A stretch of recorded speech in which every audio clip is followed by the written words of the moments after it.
Salve, minha gente, sejam bem-vindos a mais um Bíblia para Preguiçosos. Eu sou o Eric Camacho e hoje nós vamos continuar a leitura do segundo livro das Crônicas. Eu peço a você que assista ao vídeo até o final, deixe o seu like, se inscreva no canal, compartilhe este vídeo nas suas redes sociais, principalmente no seu WhatsApp, e faça um belo de um comentário no final aí, tá bom? Vamos à leitura? Capítulo 31. A fraternidade se concretiza na partilha. Quando as festas terminaram, os israelitas que aí se encontravam percorreram as cidades de Judá, derrubando os postes sagrados, demolindo as estelas e destruindo os lugares altos e altares que haviam em todo Judá, Benjamim, Efraim e Manassés, até acabar com tudo. Depois, os israelitas voltaram para suas cidades, cada um para sua casa. Ezequias organizou os sacerdotes e levitas por classes, cada um com sua função, sacerdotes e levitas para os holocaustos, para os sacrifícios de comunhão, para o serviço litúrgico, para a ação de graças e os cânticos na porta dos acampamentos do Senhor.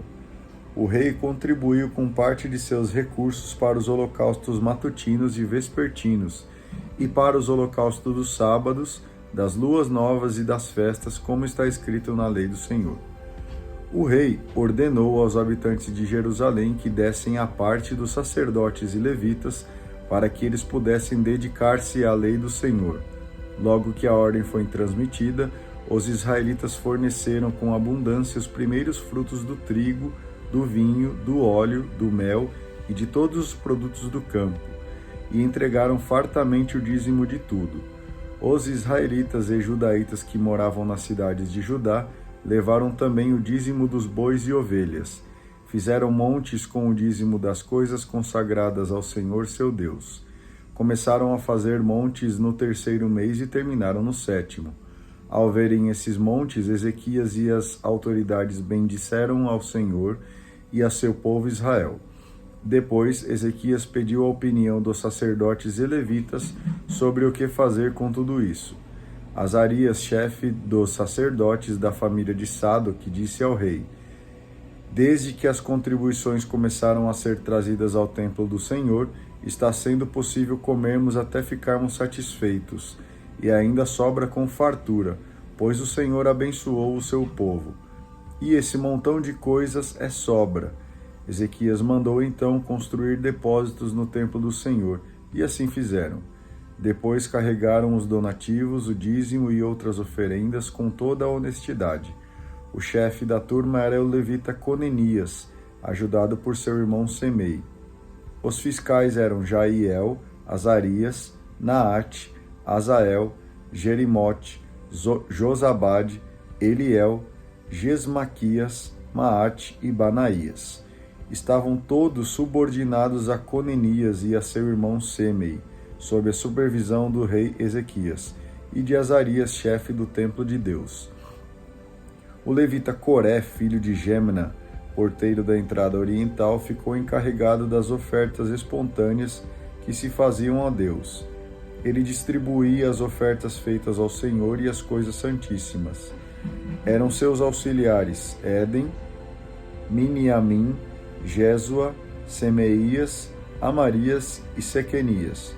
Eles ficaram encarregados das cidades dos sacerdotes, para distribuir as porções aos irmãos, conforme suas classes, a grandes e pequenos indistintamente, e não só aos homens registrados de 3 anos para cima. Em outras palavras, forneciam provisões para todos os que entravam diariamente no templo do Senhor para exercer o ministério, conforme suas funções e segundo suas classes.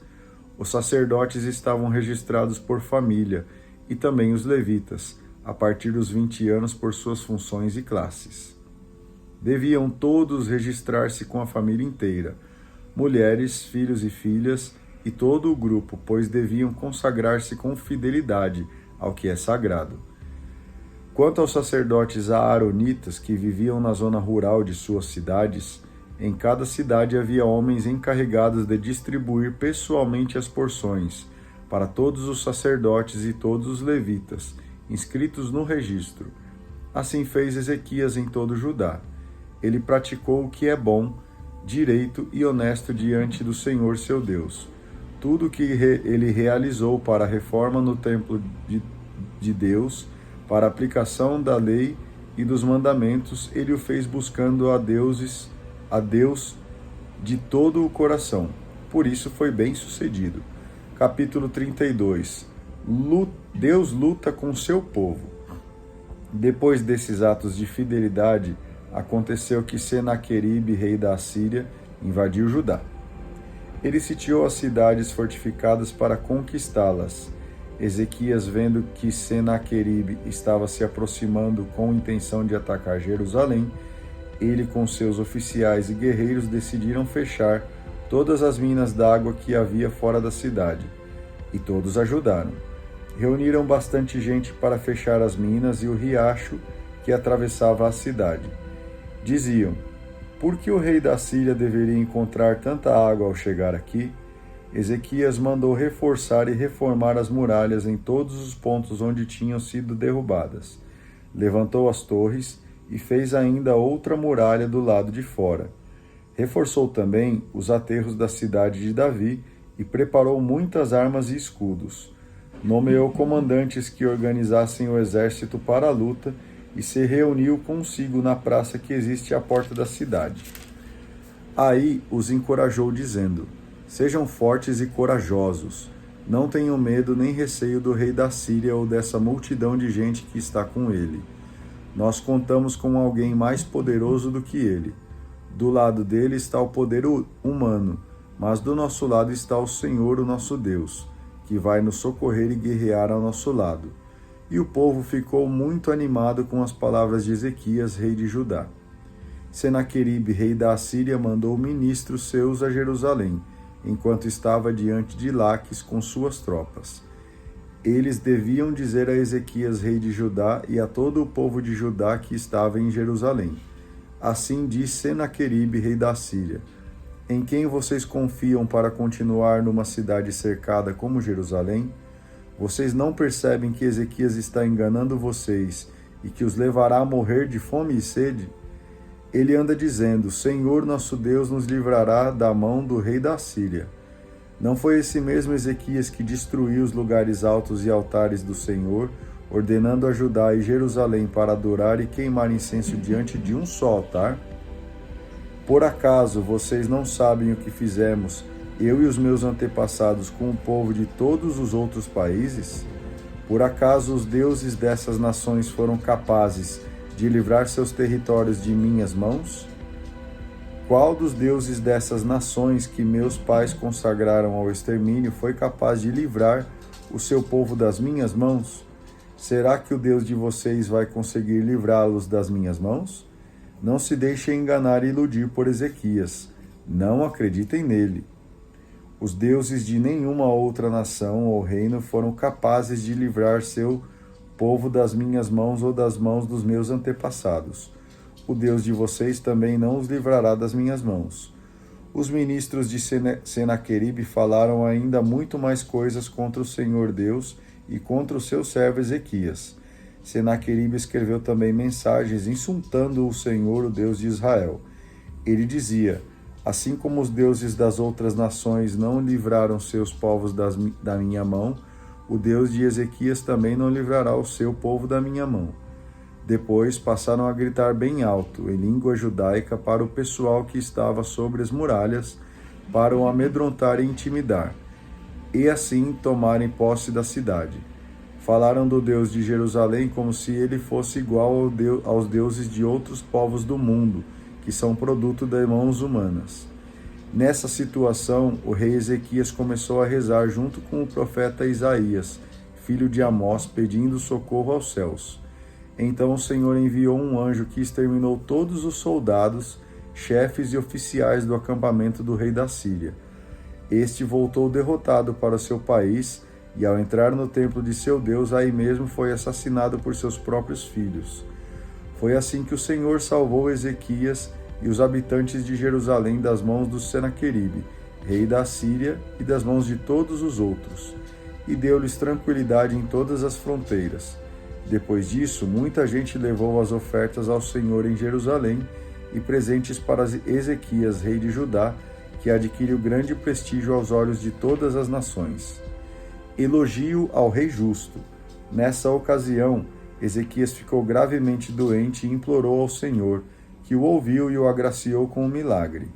Ezequias, porém, não correspondeu a esse benefício.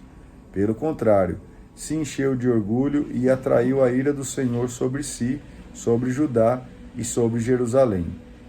Ezequias, porém, se arrependeu do seu orgulho. O mesmo fizeram os habitantes de Jerusalém. Por isso, a ira do Senhor não caiu sobre eles durante a vida de Ezequias. Ezequias tinha enorme riqueza e muitos bens. Construiu depósitos para prata, ouro, pedras preciosas, perfumes, joias, objetos de valor e todo tipo de coisas preciosas. Construiu ainda armazéns para safras de trigo, de vinho e de óleo, estábulos para o gado e currais para as ovelhas. Comprou jumentos e grande quantidade de bois e ovelhas, porque Deus lhe concedeu muitos bens. Foi Ezequias quem fechou a saída superior das águas do Gion, e as desviou para um subterrâneo para a parte ocidental da cidade de Davi. Ezequias foi bem sucedido em tudo o que fez, mas quando os chefes de Babilônia lhe enviaram mensageiros para se informarem sobre o milagre acontecido no país, Deus o abandonou para colocá-lo à prova e conhecer suas intenções. O resto da história de Ezequias e sua fidelidade estão escritos nas visões do profeta Isaías, filho de Amós, e nos anais dos reis de Judá e de Israel. Ezequias morreu e foi enterrado na parte mais alta dos túmulos dos filhos de Davi. Judá, em peso, e os habitantes de Jerusalém lhe prestaram muitas homenagens por ocasião da sua morte. Seu filho Manassés lhe sucedeu no trono. Obrigado a você que acompanhou a leitura até aqui. Deixe o seu like, faça um comentário aí, se inscreva no canal e a gente se vê no vídeo de amanhã. Tenha um excelente dia e que Deus continue te abençoando. Um grande abraço e tchau.